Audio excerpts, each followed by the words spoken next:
Hello all.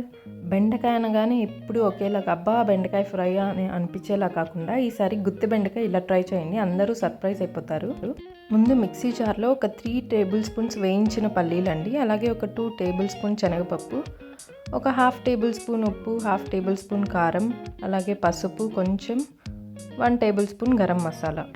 కారం మీకు కావాలంటే కొంచెం ఎక్కువ కూడా వేసుకోవచ్చండి, 1 టేబుల్ స్పూన్ దాకా. ఇలా బాగా గ్రైండ్ చేసేసి పౌడర్ లాగా మనం వంకాయలు కట్ చేసి గుత్తి వంకాయ చేసుకుంటాం కదా, అలా ఇలా బెండకాయని పైన కింద కట్ చేసేసి ఇలా బెండకాయ లోపల స్టఫింగ్ చేసేసుకుందామండి పౌడర్తో.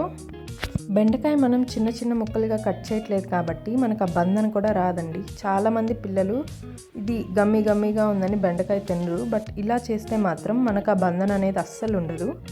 తప్పకుండా ట్రై చేయండి ఈ మెథడ్. ట్రై చేసి నాకు కమెంట్ చేయండి ఎలా ఉందో. సో ఇలా బెండకాయలన్నీ స్టఫింగ్ చేసేసుకుందామండి. ఇంకా నార్మల్గా ఒక 5 టేబుల్ స్పూన్ ఆయిల్ వేసుకొని మన బెండకాయలన్నీ వేసుకొని వేద్దాం.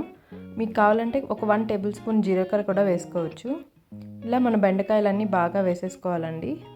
బెండకాయలన్నీ బాండల్లో వేసేసుకున్నాక మనం కాసేపు కదిపాలండి బెండకాయలని, లేదంటే అడుగు మాడే ఛాన్స్ ఉంది. అలా కదుపుకున్నాక ఇలా మూత పెట్టుకొని ఒక 5 to 8 minutes ఉడికించుకోవాలి బాగా. మూత పెట్టినా కూడా మధ్య మధ్యలో బాగా మిక్స్ చేసుకోవాలండి. మూత కంప్లీట్గా క్లోజ్ చేయొద్దు, ఇది మాత్రం ఇంపార్టెంట్ టిప్. ఎందుకంటే మూత క్లోజ్ చేస్తే మనకు బంధన అనేది మళ్ళీ వచ్చేస్తుంది.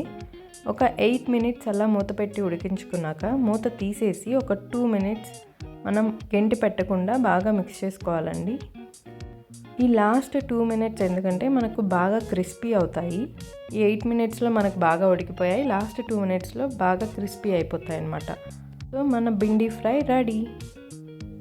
మరీ కరకరలాడదు కానీ చాలా డిఫరెంట్ టేస్ట్ ఉంటుందండి, చాలా బాగుంటుంది. Please like, share and subscribe. Bye bye.